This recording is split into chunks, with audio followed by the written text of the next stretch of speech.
Hello, thank you for joining us for the Equity in IDEA Contents of the Final Rule webinar.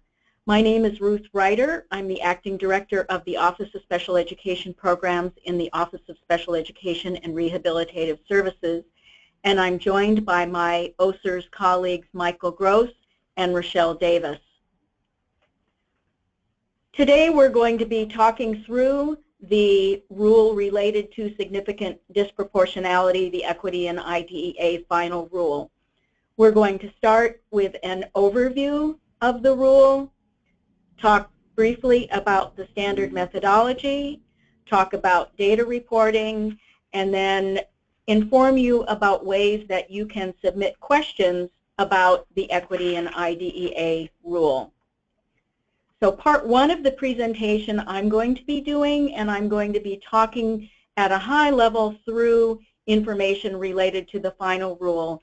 And then Michael and Richelle will be providing more detailed information. So looking at the data related to racial and ethnic disparities, the IDEA 618 state reported data, a collection related to local education agency maintenance of effort and coordinated early intervening services, shows us that roughly 2 to 3% of districts are identified each year as having significant disproportionality. And this number has been relatively consistent over the several years that we have been collecting these data. In 2013-14, 75% of LEAs identified with significant disproportionality were in only 8 states. 25 states identified no LEAs with significant disproportionality. And of the states that did identify LEAs with significant disproportionality, only 10 identified in one category of analysis, and only 4 states and 1 entity identified LEAs in all 3 categories of analysis. Looking further at the IDEA 618 state reported data, Black or African American students are twice as likely to be identified as having an emotional disturbance and over 2 times as likely to be identified as having an intellectual disability. And Black and African American students are 1.4 times as likely to receive services in separate settings. So looking at these data, along with information gathered by the GAO report showed us that 2% of LEAs were identified with significant disproportionality in 2010-11, and that is consistent with the information, as I said, that we have over the last several years. And they further noted that the discretion that states have in defining significant disproportionality has resulted in a wide range of definitions that provide no assurance that the problem is being appropriately identified across the nation. And this was a report that the GAO issued in February of 2013. We began at that point in OSERS to look at developing a rule to implement a standard approach as recommended by the GAO, a standard approach for states to implement in looking at significant disproportionality. In March of 2016, we published a notice of proposed rulemaking, which was out for 75 days of public comment. We received over 300 comments, and they came in from a wide variety of our constituents, from SEAs and LEAs, parents, advocates, researchers, associations, and organizations. We analyzed the comments very carefully and prepared the final rule. Looking at the Equity in IDEA final rule, the final rule package includes an executive summary, which is a very helpful overview of the rule, and it is the first few pages of the rule. It talks about the effective date of the regulations, which I'm going to talk a little bit more about.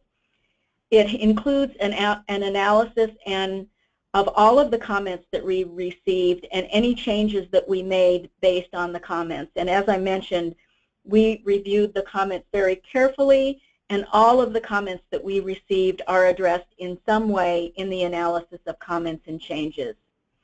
It also includes a regulatory impact analysis, and then finally at the end of the package is the actual rule, which is the last 10 to 12 pages of the regs package. Moving on to effective dates. The final rule was effective 30 days from publication in the Federal Register. It was published in the Federal Register on December 19th, so the final rule became effective on January 18th.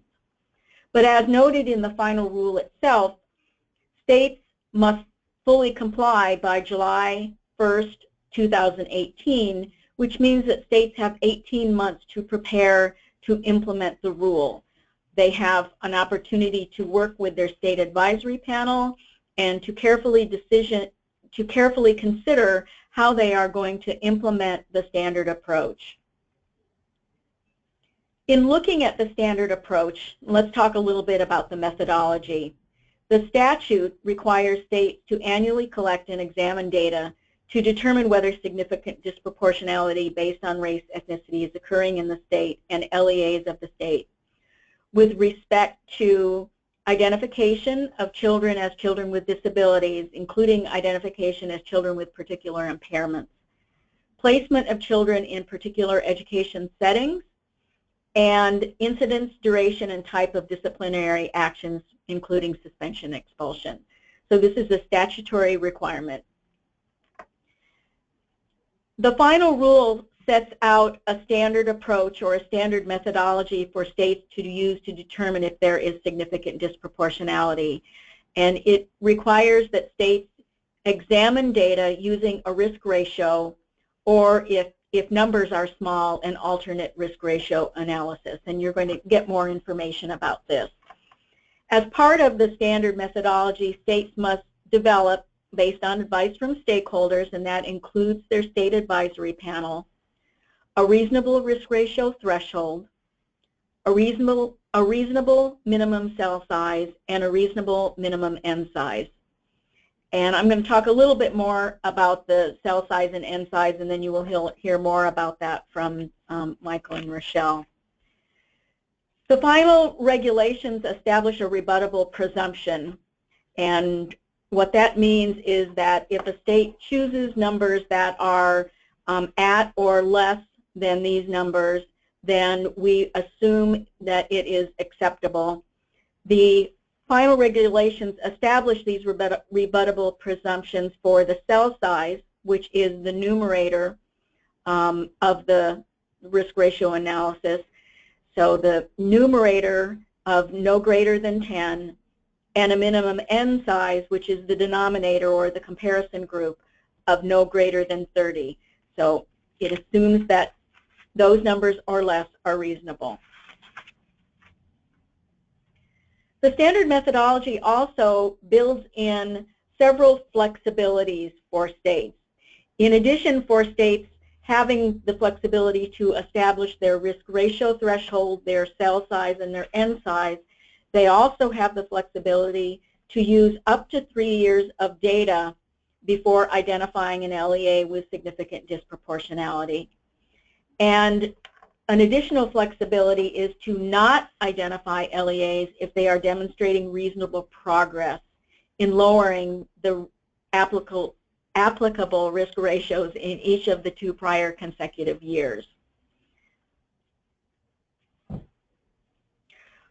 When an LEA is identified with significant disproportionality, the state is required to provide for a review of policies, practices, and procedures, looking to see that they comply with the requirements of the IDEA. LEAs are also required to publicly report on any revisions, and they need to make sure that that public reporting is consistent with the FERPA requirements. So moving on to taking a quick look at comprehensive coordinated early intervening services. LEAs that are identified with significant disproportionality are now allowed under the final rule to use comprehensive CEIS to serve students ages 3 through grade 12 with and without disabilities. The ability to use the comprehensive CEIS funds for preschool age children is new in the final rule, and the ability to use the funds for students with disabilities is also new in the final rule. And there are some important factors related to the ability to use the funds in those ways, and you'll hear more about that. They are also required to identify and address the factors that may contribute to the significant disproportionality. So that involves doing a root cause analysis and looking to determine why is there significant disproportionality in this analysis category. Implementation of this final rule, we are fortunate that we have some time to work with states and state advisory panels to implement this rule, and we will be providing support and technical assistance through guidance documents and also through working with states and working with state advisory panels. We'll also be working through our TA centers such as the IDEA Data Center to support the data analysis and implementation. I'm going to turn it over now to Michael Gross, who's going to provide more detail on the standard methodology. Ruth, thanks very much, and thank you everyone for joining us today. If you have looked at the PowerPoint slides, you'll see that there are probably too many to jam into a short presentation on the standard methodology, and that's deliberate, actually.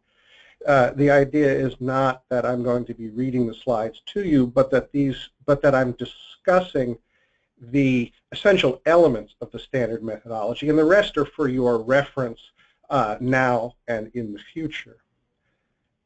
So to begin, on slide number 20, the standard methodology is built around the idea of risk, right? And in some ways that's an odd word, because risk is really just a proportion. It's an expression of the likelihood of something occurring, right? So if you have 40 Hispanic children in your LEA and who are identified as children with disabilities out of a total of 200 Hispanic children in the LEA, well then the likelihood of a Hispanic child being identified as a child with disability is 40 out of 200, or 1 in 5, or 20%.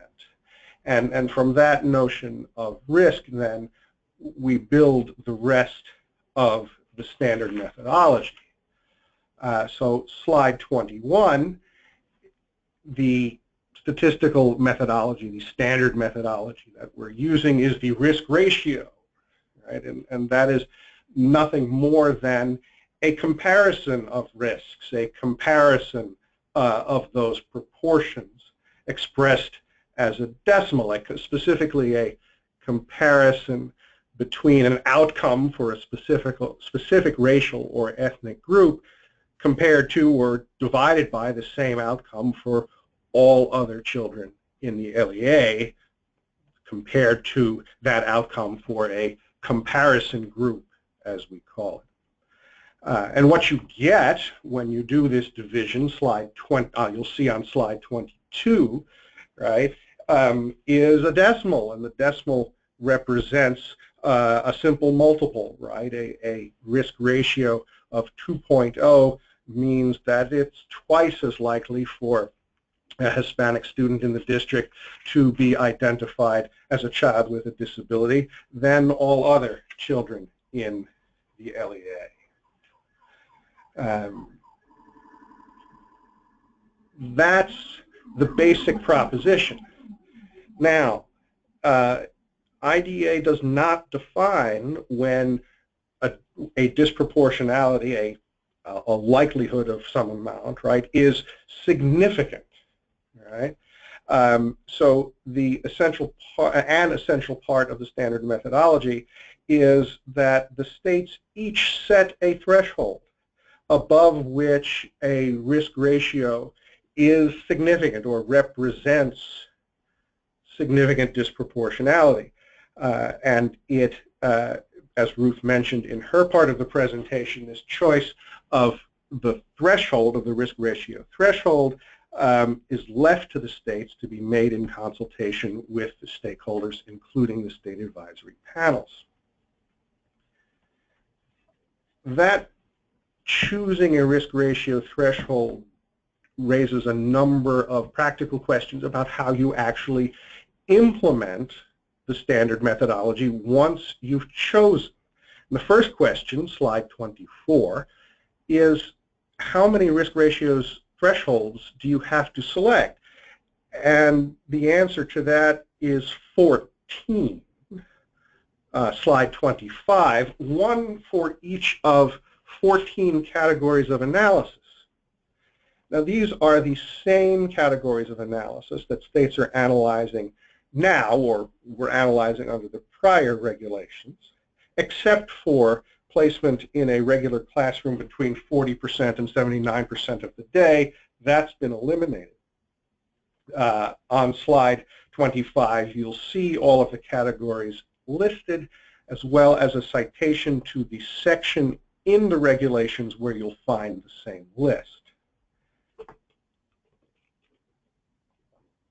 Now, those 14 categories of analysis are applied to 7 racial or ethnic groups. That's slide 26. Again, the same groups, the same number of groups that states are analyzing now. So in total, 14 by 7, right, there are 98 risk ratios to calculate for each LEA in the state. Although that raises another practical question. Do we in fact have to calculate 98 risk ratios? And the answer to that is not necessarily.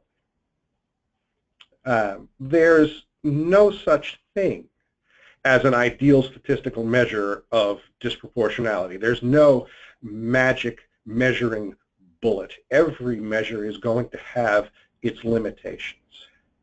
And we were quite conscious of the limitations in the risk ratio method.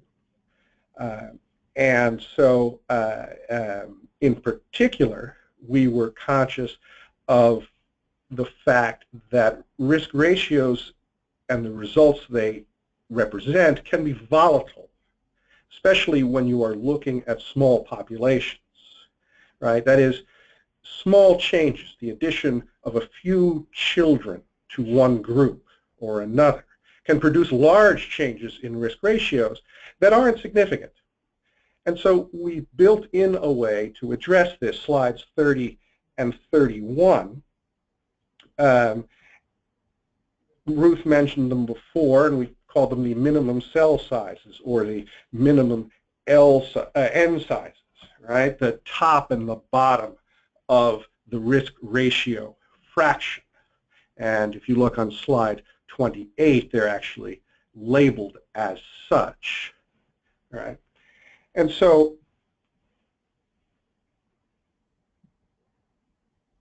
like the risk ratio threshold, states must choose a reasonable minimum cell size and a reasonable minimum N size.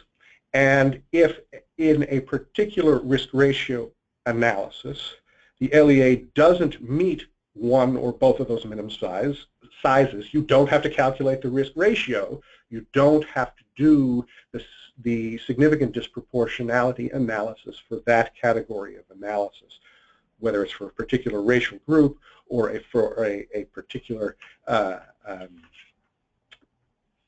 category of analysis. Right?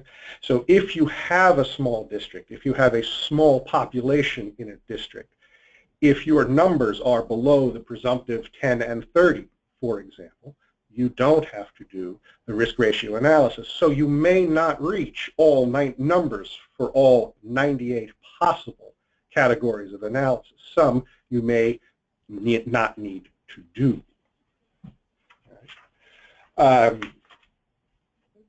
The standard methodology, slide 33 and 34, deal with small numbers in another way as well, and that's the use of the alternate risk ratio. And the use of this applies in a particular circumstance, right? If the comparison group in the risk ratio doesn't meet the minimum cell size or n size, right? If the comparison group, that is all of the other children in the LEA, is too small, then you simply use the number of all other children in the state instead. That's the second way the standard methodology deals with small populations, and deals with the volatility that may result in the use of the risk ratio. And there's a third, slide 35. This is what Ruth called the first of two flexibilities. We've called it variously the consecutive years flexibility, or the multiple years of data flexibility.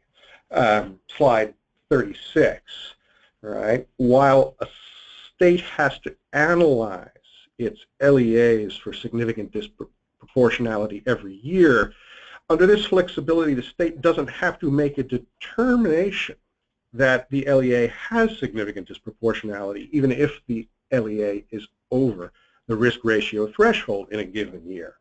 That is, the state can decide that it will find significant disproportionality only if the LEA's risk ratio is above the risk ratio threshold for 2 or for 3 consecutive years, right? The thinking being quite simply that being over the risk ratio threshold for 1 year may not mean or represent anything significant at all, whereas being over the threshold for 2 consecutive years or 3 consecutive years is a more reasonable indication that something may be amiss. And finally, the last element in the standard methodology is the second of the two flexibilities, and this is slides 37 and 38. This we call the reasonable progress flexibility. And this is another situation where the state does not have to make a finding of significant disproportionality if the risk ratio is above the risk ratio threshold, as long as the risk ratio has been decreasing over the last 2 prior consecutive years. Now, how much it is decreasing is left to the determination of the state. A reasonable decrease made in consultation with stakeholders and state advisory panels, right, will allow the state has the option to leave well enough alone. The thinking being, why mess with something that's working if there are systems in place to address a disproportionality that the state believes is significant and problematic. It may take a number of years for the solution to bear fruit. So let's not interrupt this. Let's let it work. It also gives, this flexibility also gives the state the option to set a definition of reasonable progress that will allow it to address the most significant disproportionality statewide. So that's it for the summary of the elements of the standard methodology, and I will turn it now to Richelle for a discussion of data and data reporting. Great. Thank you, Michael. And again, thank you to everyone who's joining us today. If you could please advance to the next slide.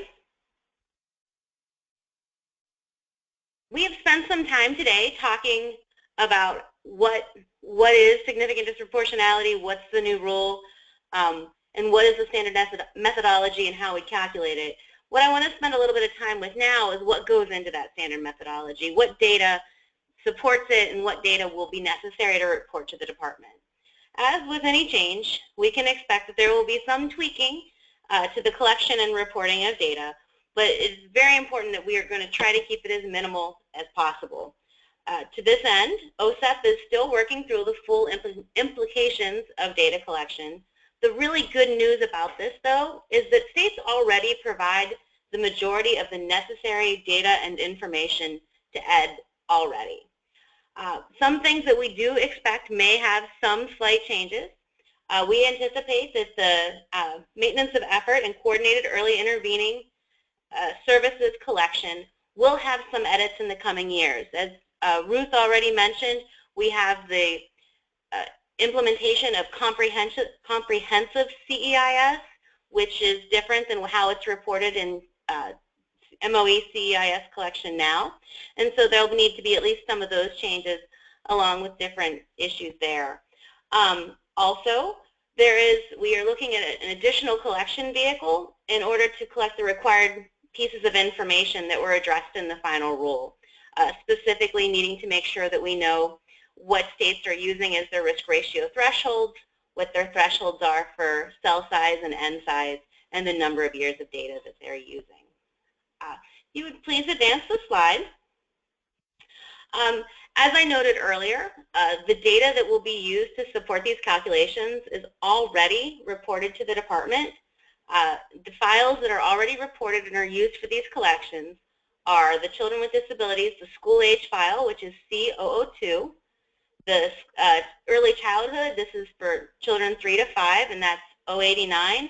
Both of these files have the child count numbers, so the number of children by disability, and then they also have the number of children with disabilities by educational environments.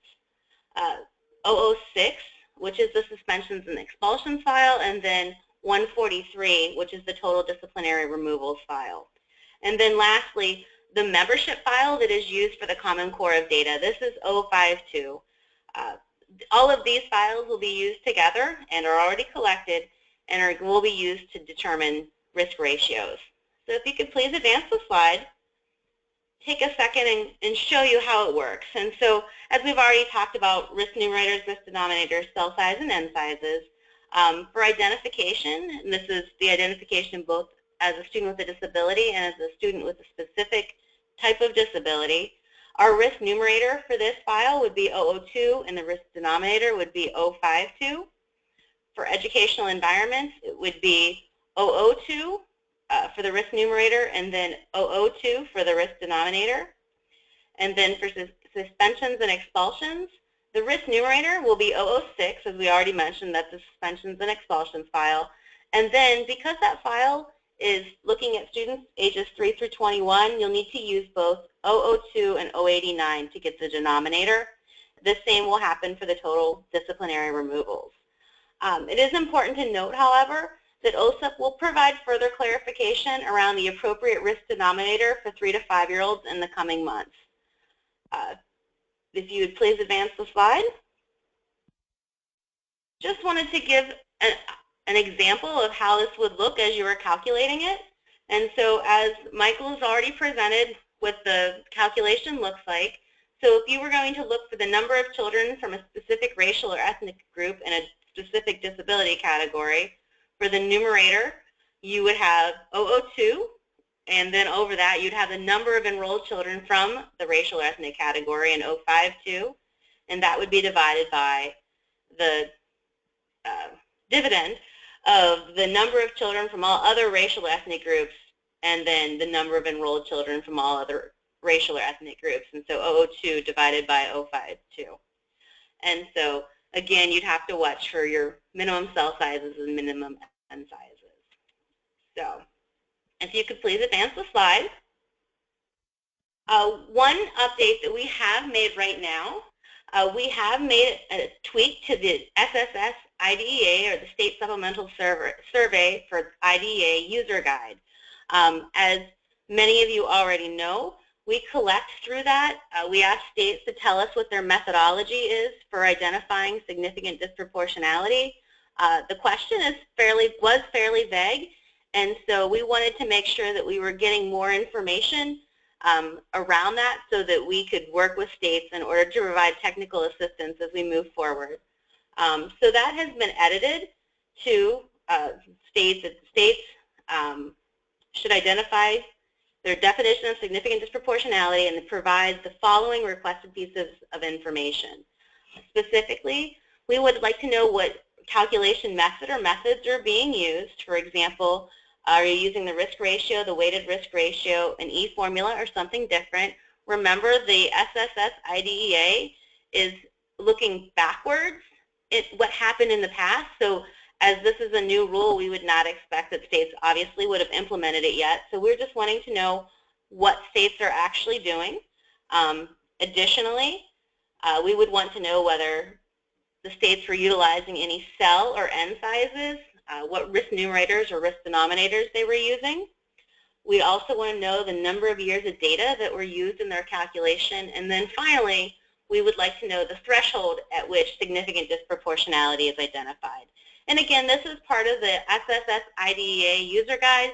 Many states are already providing this data, but for those that may not be providing all of it, this will give them a great framework for making sure that they hit all of those important pieces. If you could please move forward with the next slide. It wouldn't be a presentation for me and data if I didn't give a quick data quality plug. As I'm sure many of you already know, data quality is increasingly important, especially at the LEA level and the school level. So as we're using more data for high-stakes decisions, such as significant disproportionality, that data quality becomes extremely important. One way to look at and to improve your data is to make sure that we're building in more sophisticated edit checks as data is coming into the state. Additionally, increasing the role of strong metadata and metadata collected for the data check. So comparing those two to make sure that what we expect to see is what we're getting. But I do want to make sure that we point out that state data quality has been improving over the past several years. And some of those great lessons that have been used to improve this state data quality can be used to improve the LEA level data quality, so that we're making sure that when we're making these decisions based on regarding significant disproportionality, that they are being made on the best data possible. So that is my data plug, and if you could please move forward to the final slide. Thank you. I would like to take this moment again to thank everyone for joining. If you have any questions related to significant disproportionality or this webinar, we would please ask you to email those questions to significantdisproportionalityrule@ed.gov. And again, thank you for your time. Have a great day.